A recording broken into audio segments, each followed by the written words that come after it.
ciri-ciri perusahaan yang bakal scam itu kurang lebihnya seperti apa. Nah, di sini saya akan cerita cara menjawab. Dulu saya pernah di training yang dulu saya pernah ajarkan cara menjawab itu lebih penting daripada jawabannya. Kalau kita hanya langsung jawab, oh ini nggak bakalan scam, orang tetap tidak percaya. Ya, orang tetap tidak percaya. Jadi kita harus menjelaskan berdasarkan data dan jangan kita yang jawab, biarkan prospek kita yang menilai. Dan sehingga si prospek akan membuat suatu kesimpulan berdasarkan fakta yang kita berikan. Jadi pada saat kita mau menjelaskan ke prospek, kita harus buat pertanyaan kembali. Ya, seperti apa? Pertanyaan yang pertama, kita boleh tanyain sama prospek. Kalau boleh tahu, menurut Anda, menurut Bapak atau menurut Ibu, perusahaan yang scam itu kira-kiranya ciri-cirinya seperti apa? Nah, karena yang bersangkutan sudah punya pengalaman, dia bisa ceritakan sedikit beberapa poin. Oh, pengalaman saya yang scam itu kemarin kayak gini, kayak gini, kayak gini. Nah, kita catat Bapak Ibu.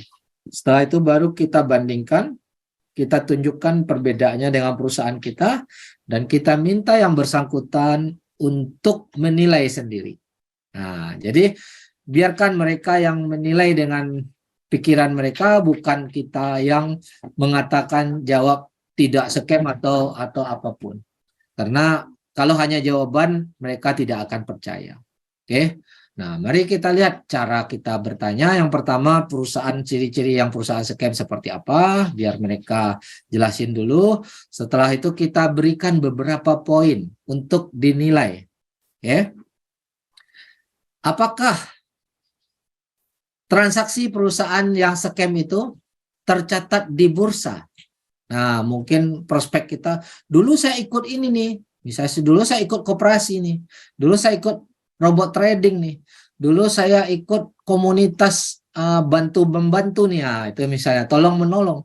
Nah, pertanyaan yang pertama, apakah transaksi perusahaan yang kemarin Anda ikuti, semua transaksinya tercatat di bursa? Nah, biar dia jawab, dia mikir dulu. Oh, setahu saya tidak. Kita hanya taruh uang di perusahaan, terus dijanjikan dapat profit sekian. Kenapa Anda percaya? Ya, karena teman saya sudah ikut, dapat bonus setiap hari. Karena mungkin ada PT-nya, ada kantornya. Nah, itu kan. Tapi pertanyaannya, apakah transaksi Anda itu tercatat di bursa? Nah, dia akan mikir, oh tidak. Nah, mari kita lihat, kalau di perusahaan kami, semua transaksi yang di QM itu di Malaysia tercatat di sebuah bursa syariah yang namanya Bursa Suk Al-Sila. Ini adalah bursa jual beli di Malaysia secara syariah.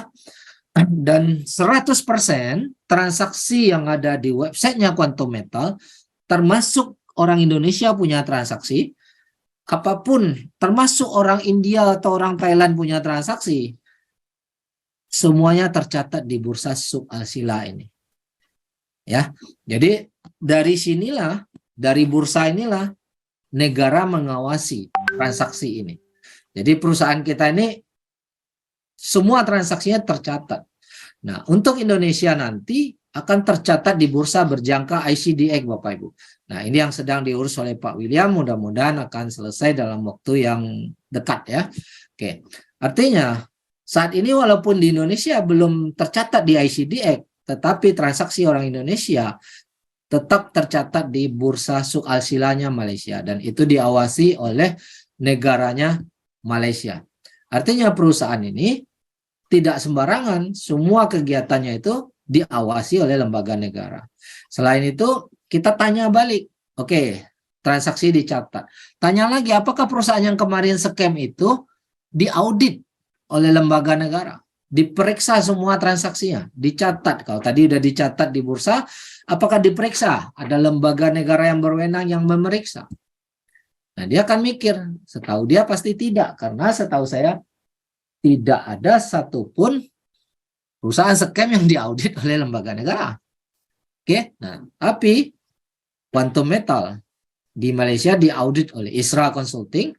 Siapa ini ISRA? ISRA ini adalah anak bank sentralnya Malaysia, Bank Sentral Malaysia atau Bank Negara Malaysia. Jadi kalau di kita, Bank Indonesia adalah bank sentral.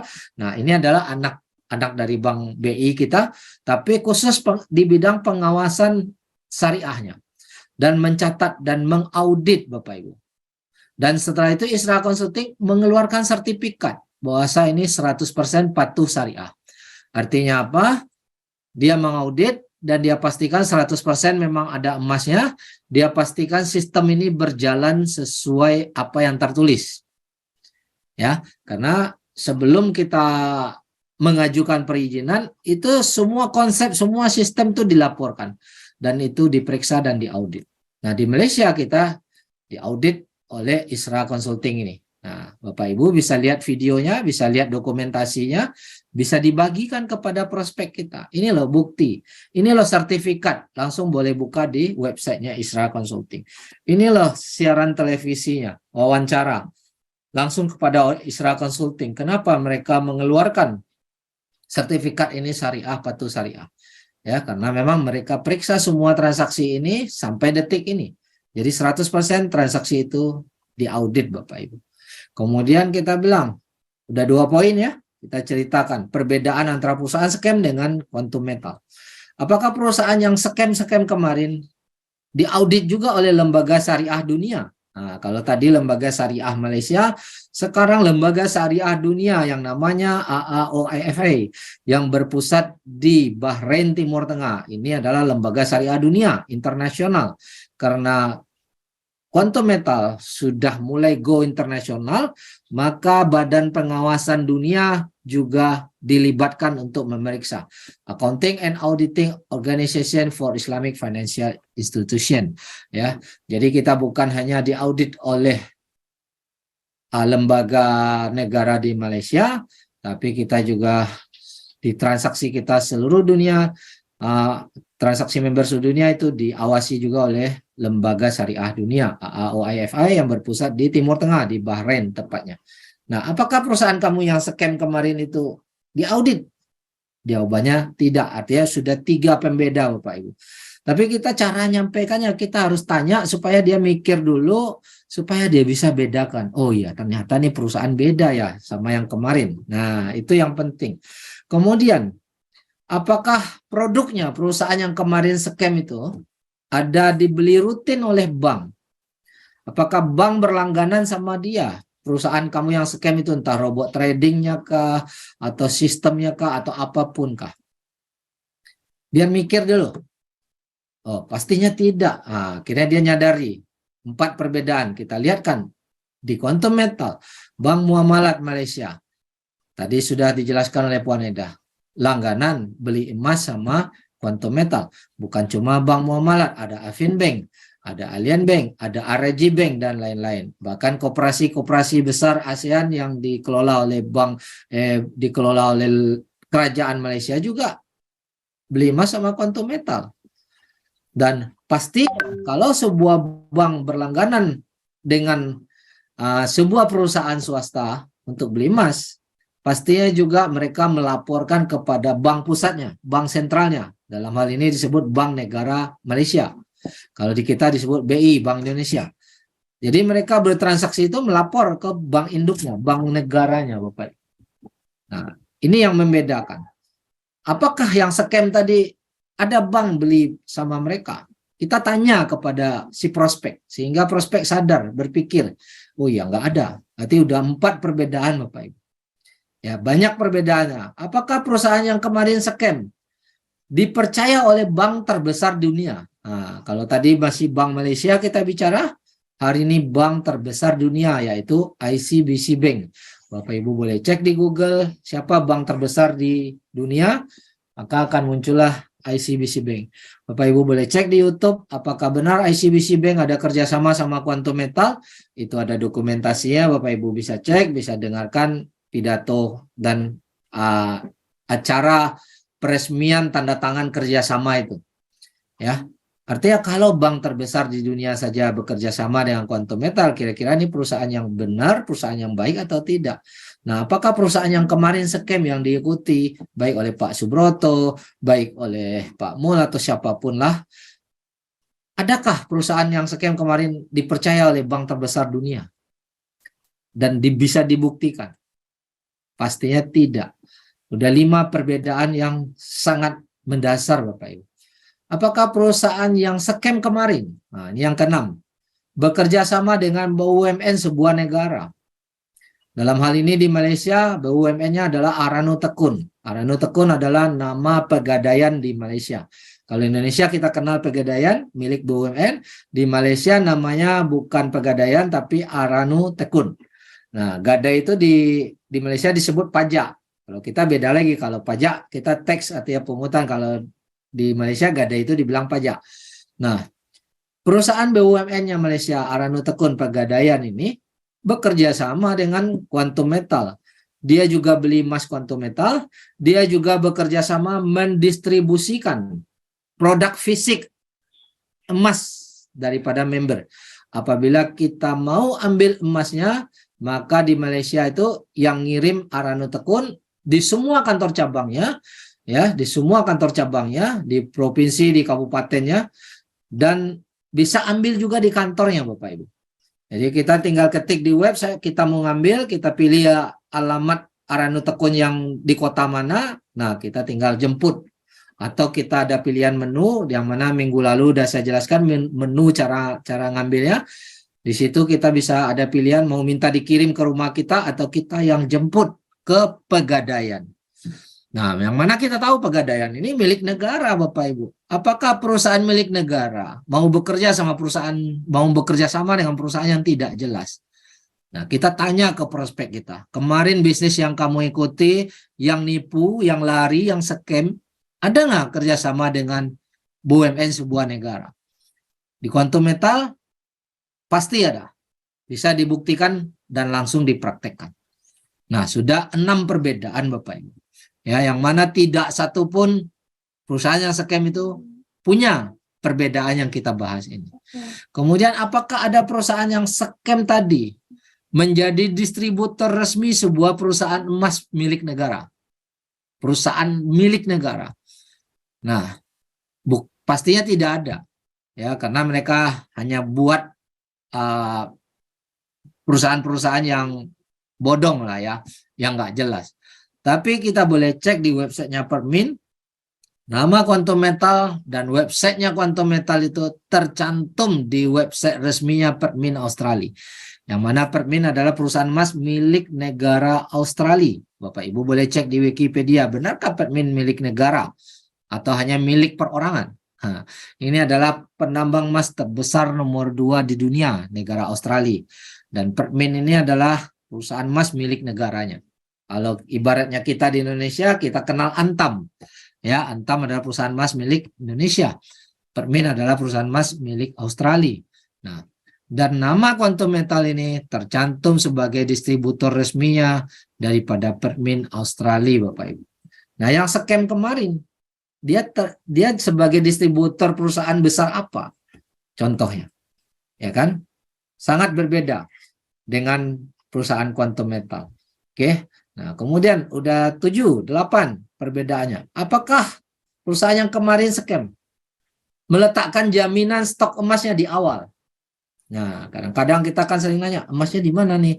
Nah, kita ini perusahaan, ada nggak emasnya perusahaan Quantum Metal? Nah, itu kadang-kadang pertanyaan yang sering muncul, Bapak Ibu. Ya, jadi perusahaan kita ini sebelum kita order, sebelum kita melakukan beli, itu stok emasnya sudah ready duluan. Nah, Quantum Metal pusat semua stok emasnya diletakkan di Brinks, Bapak Ibu. Nah, kita udah jelaskan Brinks itu apa kemarin. Saya nggak panjang-panjang lagi tentang Brinks. Ini adalah sebuah lembaga dunia, ya, yang mana ada 110 negara menyimpan emas di sini untuk memudahkan transaksi fisikal emas, ya. Jadi Quantum Metal pun punya stok emas di sini. Permin pun letakkan stok emasnya juga di Brinks. Nah, Quantum Metal tinggal pasarkan. Artinya stok emasnya memang ada di depan, di awal. Bukan nunggu kita order baru diletakkan emasnya, bukan. Emas itu sudah ready di Brinks. Nanti begitu Quantum Metal ada orderan, maka Permin tinggal pindahin saldo saja. Ya, yang tadinya emasnya di Brinks atas nama Permin, langsung dipindahin atas nama Quantum karena sudah dibeli. ya, dan tercatatlah di situ sebagai nama kita. Apabila kita punya 1 kilo di Quantum Metal, maka Bring akan memberikan laporan kepada kita seperti contoh ini, ya. Nah, laporan 1 kilo sekarang udah bisa dapat laporan langsung dari Bring di websitenya Quantum Metal. Artinya kalau ditanya ada stok emas, sebelum kita order stok emas sudah ada duluan, baru transaksi itu bisa terjadi. Dan ini diawasi, diaudit oleh Isra Consulting tadi. Jadi bukan hanya mengaudit di website saja, tetapi termasuk stok emasnya Quantum Metal yang ada di Bring, yang tadi kita order, itu diawasi, dicatat oleh lembaga negara, Bapak Ibu. Benarkah stok yang di Bring ini memang sudah dibelikan emas untuk nama kita? Itu akan diperiksa oleh Isra Consulting dan AAO IFI. Nah, jadi ini sistem perusahaannya. Apakah perusahaan yang kemarin scam seperti ini? Jawabannya juga pasti tidak, Bapak Ibu. Nah, jadi sudah 8 perbedaan apa 9 ya dari tadi. Jadi si prospek kita berpikir supaya bisa membedakan perusahaan QM ini, perusahaan yang bakal scam atau perusahaan yang benar. Nah, ini yang perlu kita ceritakan. Apakah ada perusahaan scam yang bertahan transaksi realnya 10 tahun? Ya, kita lihat sejarah daripada Quantum Metal. Dimulai sejak 2012 dengan nama Quantum Metal SDN Berhad. Ya, ini website resmi Quantum Metal tertulis di websitenya Permin. Ini kantornya dan kita sudah 10 tahun bertransaksi. Sampai detik ini. Nah, perusahaan-perusahaan scam itu selama sejarah rekornya itu maksimal biasanya 2 tahun dia udah kabur, udah lari. Udah tukar nama, udah tukar wujud orangnya. Kita sampai detik ini 10 tahun sudah bertahan, bahkan semakin hari semakin besar, semakin hari semakin dipercaya dunia. Dan kedepannya QM akan mengembangkan terus bisnisnya ke internasional. Target dari Datuk Lim akan berkembang 60 negara. Ya, sekarang ini kita baru start, Malaysia, Indonesia, Thailand pun baru mulai, Australia pun baru mulai, ya. Tapi 60 negara itu adalah peluang yang sangat besar dan kita walaupun di Indonesia, kita juga bisa kembangkan bisnis kita internasional, Bapak Ibu. Jadi jalan masih panjang, peluang masih sangat besar. Oke. Nah, apakah sekarang setelah kita jelaskan semua poin-poin di atas, apakah ada ciri scam di QM?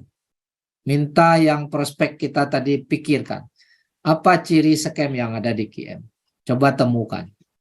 Ya. Nah, kita udah jelaskan perbedaannya. Apakah ada beban sistem di QM?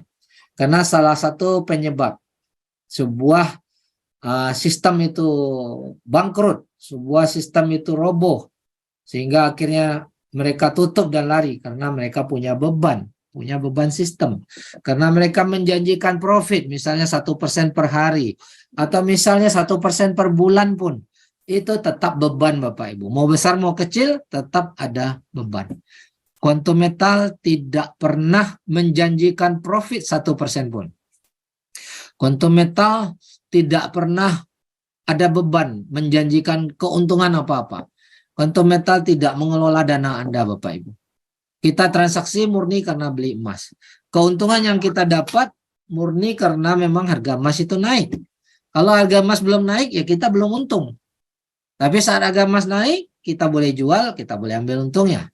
Nah, disinilah yang kita harus lihatkan perbedaan-perbedaannya, termasuk sistemnya mau GCA, GAE, ada beban nggak? Nah, itu yang teman-teman harus pahami, jelaskan lebih detail. Kalau tidak ada beban sistemnya, tidak ada beban bagi perusahaan. Emasnya diambil dari Permin, mau harga naik, mau harga turun, nggak ngaruh buat Quantum Metal. Uangnya dibantu dibayar oleh Bullion Bank, karena emas tadi dijaminkan diletakkan oleh Bullion Bank, juga tidak ada risiko bagi Quantum Metal sama sekali. Maka perusahaan ini tidak ada beban juga, baik secara sistem maupun secara keuangan. Nah, kalau perusahaan tidak ada beban sistem, kira-kira dia bisa berkembang jangka panjang atau tidak? Nah, ini kita tanyakan ke prospek kita, Bapak Ibu. Sehingga prospek tadi bisa menilai. Sehingga prospek tadi bisa mengambil kesimpulan. Bisa memutuskan ini perusahaan yang layak diikuti atau tidak. Nah, Jadi bagi Bapak Ibu, bagi teman-teman yang masih trauma, bagi prospek Anda yang masih trauma, gunakan cara ini untuk menjelaskan.